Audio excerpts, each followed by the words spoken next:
అందరికీ నమస్కారం. వేదాంత భక్తి ప్రవచనం ఛానల్కి స్వాగతం. మన ఛానల్లో మనం వింటున్నటువంటి సాయి సచరిత్రలోని 14వ అధ్యాయానికి మీ అందరికీ స్వాగతం.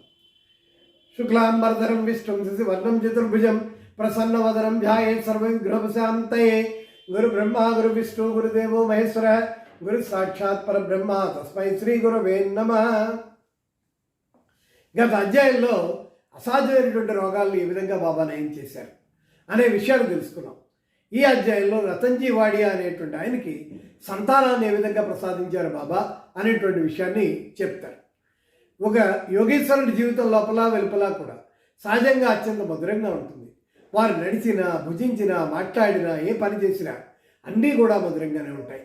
వారి జీవితం అనేది మూర్తించిన ఆనందం శ్రీ సాయి తమ భక్తులు జ్ఞాపకం ఉంచుకునే నిమిత్తం వాటిని చెప్పారు. భక్తులు చేయాల్సిన పనులు అనేక కథల రూపంలో బోధించారు. క్రమ నిరుత్సాహంగా ఉన్నాడు. భక్తి లేని హరికథలాగా, వరస లేని సంగీతంలాగా, జందం లేని బ్రాహ్మణులాగా, ప్రపంచ జ్ఞానం లేని శాస్త్రవేత్తలాగా, పశ్చాత్తాపం లేని యాత్రలాగా, కంఠాభరణం లేని అలంకారంలాగా రతన్జీ జీవితం పుత్ర సంతానం లేక నిష్ప్రయోజనంగా కళా విహీనంగానూ ఉంది. ఎప్పుడు ఇదే విషయాన్ని చింతిస్తున్నాడు. భగవంతుడు ఎప్పుడైనా సంతృష్టి చెంది నాకు పుత్ర సంతానం ఇవ్వకపోతాడా అనేటువంటి చింతతో ఆహారంలో రుచి కోల్పోయాడు. రాత్రింబగళ్ళు పుత్ర సంతానం కలుగుతుందా లేదా అని ఆతృత ఉండేవాడు. దాస్కర్ మహారాజ్ అంటే అతనికి గొప్ప గౌరవం. ఒకరోజు అతన్ని కలిసి మనసులో కోరిక చెప్తే అతను షిరిడీకి వెళ్ళమని సలహా ఇస్తే, బాబాను దర్శించుకుని ఆశీర్వాదం పొందమని సలహా ఇస్తే సంతానం కోసం బాబా ఆశీర్వాదం పొంది వేడుకున్నాడు. రతన్జీ దీనికి సమ్మతించి షిరిడీ వెళ్ళిన తర్వాత బాబా దర్శనం చేసి పాదాల మీద పడితే చక్కటి పూలమాల తెచ్చి బాబా మెళ్ళ వేసి ఒక గంపతో బాబాకు పళ్ళు సమర్పిస్తే మిక్కిలి వినయ విధేయులతో కూర్చొని ఇలా ప్రార్థించాడు. కష్టదశలో ఉన్న వారి అనేక మందిని దర్శనం రాగానే వారికి వెంటనే రక్షించి కాపాడుతూ ఉంటారు. ఈ సంగతి నుండి పాదాలను ఆశ్రయించాలి కదా, దయచేసి నాకు అశాభంగాన్ని కలగజేయకు అని ప్రార్థించాడు. బాబాకు 5 రూపాయలు దక్షిణ ఇవ్వాలనుకున్నాడు.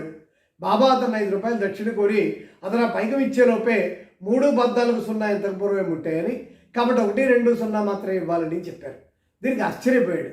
బాబా వాడిన మాటలు ఏంటో అతను గ్రహించుకోలేకపోయాడు. బాబా పాదాల వద్ద కూర్చొని మిగిలిన దక్షిణ మాత్రం ఇచ్చాడు. తాను వచ్చిందంతా విన్నవించి పుత్ర సంతానం కలగజేయమని వేడుకుంటే బాబా ఇలా అన్నారు, దిగులు పడకు, నీ కీడు రోజులు ముగిసాయి, అలా నీ మనసులో కోరిక నెరవేరుస్తారు. అలా బాబా వద్ద సెలవు తీసుకొని నాందేడ్కి వచ్చి తల్లిని ఈ విషయం గురించి అడిగితే, నేను ఎప్పుడూ షిరిడీ వెళ్ళలేదు, ఎందుకు బాబా ఇలా అన్నారు అనేటువంటిది ఆలోచించి అడిగితే ఇది దాస్గఢ్కి కూడా చిక్కు సమస్యగా వచ్చింది. దాని గురించి కొంతసేపు ఆశ్చర్యపోయాడు. కొంతకాలం తర్వాత అతనికి విషయం తట్టింది ఏంటంటే, మౌలా సాహెబ్ అనేటువంటి మహాత్ముని రతన్జీ అంతకుముందు సత్కరించిన విషయం జ్ఞాపకం వచ్చింది.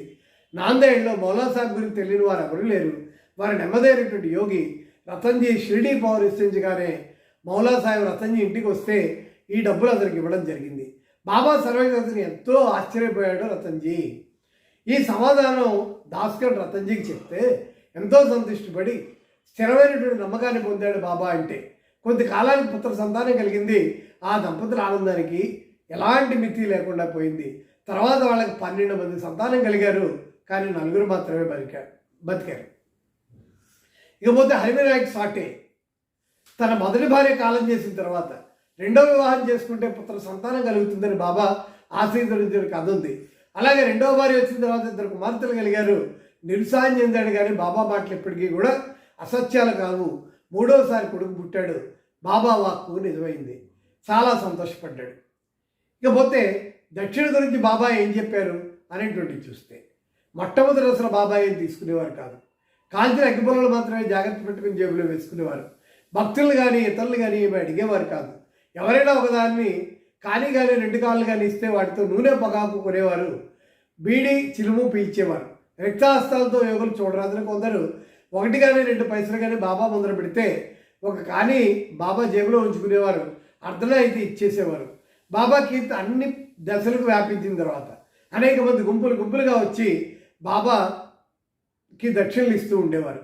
దేవుని పూజ ఎందు బంగారు నాణ్యం లేకపోతే పూజ పూర్తి కాదు అని వేదం చెప్తోంది.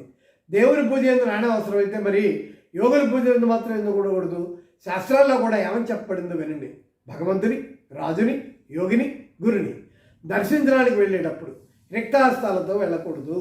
నాణ్యం కానీ డబ్బు కానీ సమర్పించాలి. ఈ విషయం గురించి ఉపనిషత్తులు ఏమని చెప్తున్నాయి? బృహదారణ్యక ఉపనిషత్తులో ప్రజాపతి దేవతలకు, మానవులకు, రాక్షసులకు ద అనే అక్షరాన్ని బోధించాడు.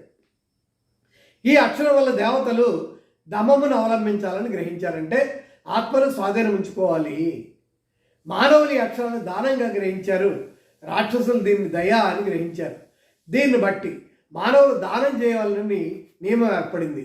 తైత్తరీయ ఉపనిషత్తు దానము మొదలైన సుగుణాలను అభ్యసించాలని చెప్పింది. దానము గట్టి విశ్వాసంతో, ధారాళంగా, అణుకువతో, భయంతో, కనికరంతో చేయాలి.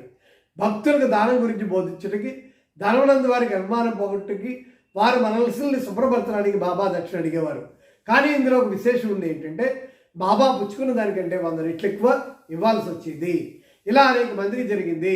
గణపతిరావు బోడస్ అనే ప్రముఖ నటుడు తన మరాఠీ జీవిత చరిత్రలో గడి గడికు బాబా దక్షిణ అడగడం చేత ధనముంచుకునే సంచయి తీసి బాబా ముందుకు మరించారని, దీని ఫలితంగా జీవితంలో ధనానికి ఎట్టి లోటు ఎప్పుడూ రాలేదని రాశాడు.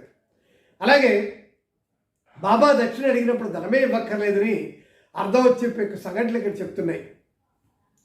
బాబా 15 రూపాయలు దక్షిణమని నార్కేని అడిగితే తర్వాత దమ్మిడీ లేదన్నాడు.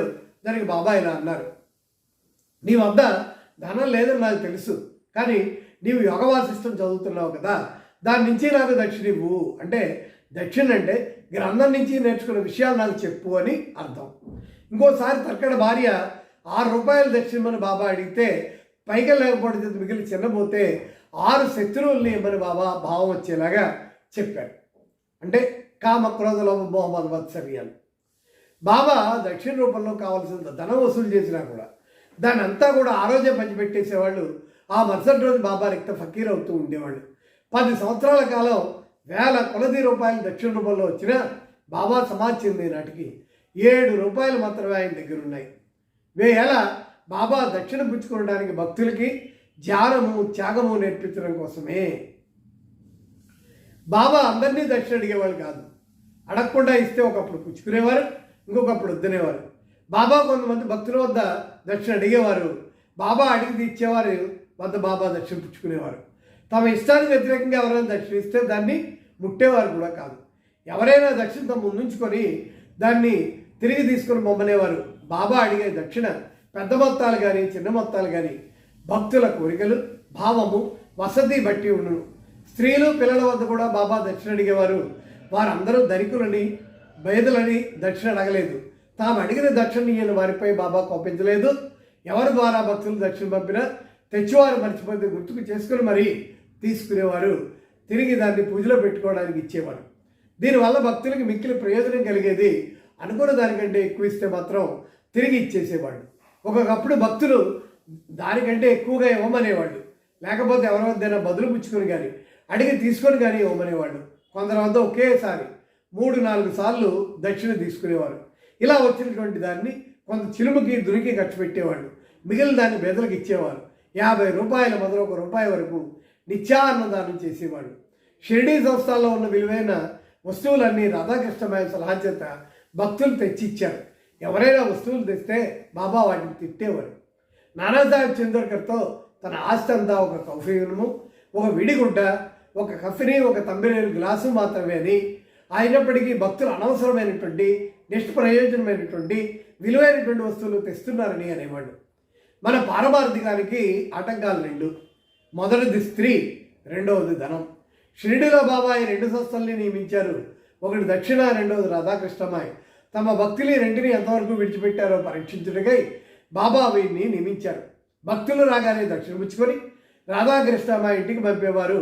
ఈ 2 పరీక్షలు తట్టుకుంటేనే, అంటే కనకమందు, కందయందు అభిమానం పోయిందని నిరూపించినప్పుడే బాబా దయ వల్ల, ఆశీర్వాదం వల్ల పారమార్థిక ప్రగతి శీఘ్రం అవటం జరుగుతూ ఉండేది. భగవద్గీతలో, ఉపనిషత్తుల్లోను, పవిత్రమైన స్థలాలయందు పవిత్రునికి ఇచ్చిన ధనము ఆ దాత యొక్క యోగక్షేమాలు అధికంగా తోడ్పడనున్నది. షిరిడీ కన్నా పవిత్ర స్థలమే ఉంది.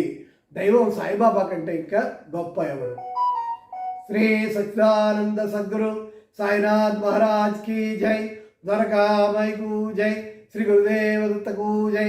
सर्वे जना सुखिनो भवन्तु.